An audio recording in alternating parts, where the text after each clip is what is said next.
Good evening students. कल SBC का exam है एंड एसबीसी का एग्ज़ाम कंपनी लॉ जैसा ही होता है।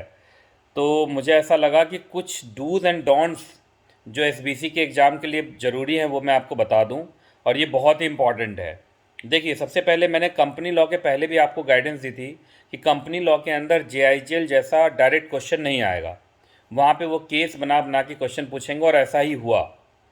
उसी तरीके से एसबीसी के अंदर भी थोड़ा क्वेश्चन लेंदी होता है, इसलिए टाइम मैनेजमेंट बहुत ज़रूरी होगा, है ना।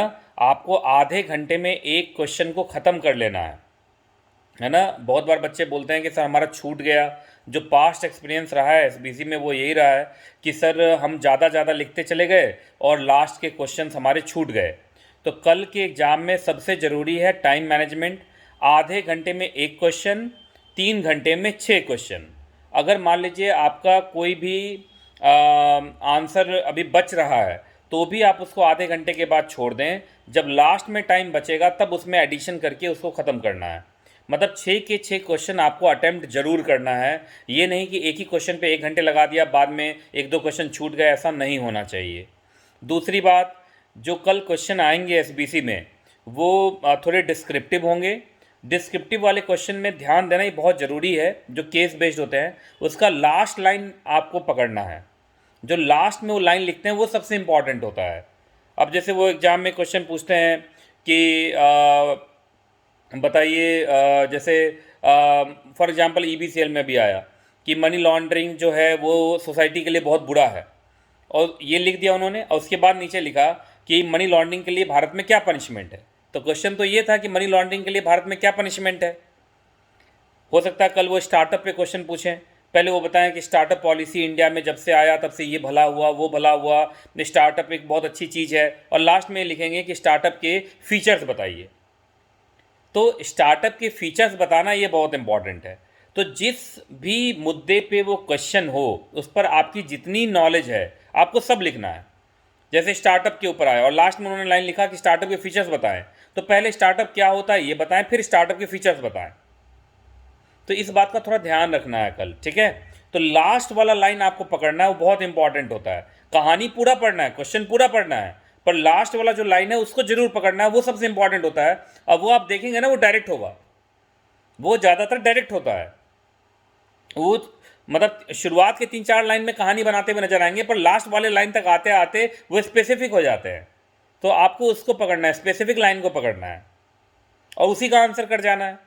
बाकी बहुत सारे क्वेश्चन ऐसे होंगे, इसके 2 पार्ट होंगे। पहले पार्ट में वो एक क्वेश्चन पूछ लेंगे, फिर वो फुल स्टॉप के बाद फिर वो दूसरा क्वेश्चन स्टार्ट करेंगे, तो आपको भी आंसर दोनों पार्ट में देना है। बात समझ में आ रही है ना जो मैं बोल रहा हूँ, ये बहुत इंपॉर्टेंट है। देखो, सारे बच्चों ने बहुत मेहनत की है, लेकिन एग्जाम में प्रेजेंटेशन वो किस तरीके से करते हैं ये सबसे इंपॉर्टेंट है ना। बच्चे बोलते हैं कि सर आपके बुक से मैच कर जाता है, कॉन्सेप्ट मैच कर जाता है। मैच कर जाता है वो अलग चीज़ है, पर मैच करने के बावजूद भी सारे बच्चे सही ढंग से प्रेजेंट करेंगे तभी तो वो पास करेंगे। तो प्रेजेंटेशन इज मोस्ट इंपॉर्टेंट, और वो मैं प्रेजेंटेशन के बारे में आपको बता रहा हूँ, तो इस बात का ध्यान रखिएगा। अच्छा, और ये जब बहुत बार ये क्वेश्चन पूछेंगे तो ये नेगेटिव क्वेश्चन पूछते हैं और उसका आपको पॉजिटिव आंसर देना होता है। जैसे कंपनी लॉ में आपसे उन्होंने पूछा कि बोर्ड रिपोर्ट 60 दिन में फाइल होना चाहिए, पर उसका आंसर क्या था कि बोर्ड रिपोर्ट एनुअल रिपोर्ट का पार्ट होता है और एजीएम से 30 दिन के अंदर वो फाइल होता है आरओसी को। तो बहुत बार वो क्वेश्चन गलत लिखते हैं, और आपको उस जैसे बोर्ड रिपोर्ट, मतलब बोर्ड रिपोर्ट क्या होता है, बोर्ड रिपोर्ट के क्या कंटेंट होते हैं, फिर बोर्ड रिपोर्ट 30 दिन में फाइल होता है, आपको ये लिखना है। तो वो क्वेश्चन में आपको घुमाने की कोशिश करेंगे, बहुत बार वो नेगेटिव स्टेटमेंट देंगे, पर आपको पॉजिटिव लिखना है। तो इन बातों का ध्यान रखिएगा, टाइम मैनेजमेंट करना। डिस्क्रिप्टिव क्वेश्चन जब भी आए तो उसके लास्ट वाले लाइन के ऊपर ज़्यादा एम्फेसाइज करना। नेगेटिव क्वेश्चंस होंगे बहुत सारे तो उसका पॉजिटिव जवाब देना। तो ये सारा का सारा आपको कल करना पड़ेगा, है ना। तो ये सारे कुछ डूज एंड डोंट्स है जो एसबीसी के एग्ज़ाम के लिए ज़रूरी हैं।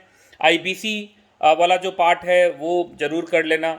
देखिए, मुझे लगता है कि आना चाहिए आईबीसी के अंदर से, तो मैंने लिंक आप लोग को व्हाट्सएप पे भेजा है, और आईबीसी के सारे चैप्टर्स का, इवन पीपीआईआरपी जो नया आया है उसका भी मैंने लिंक भेजा है, और भी जहाँ जहाँ है ना। अब लास्ट का समय है, सिर्फ रिवीजन का टाइम है, कोई नई चीज़ पढ़ने का टाइम नहीं है।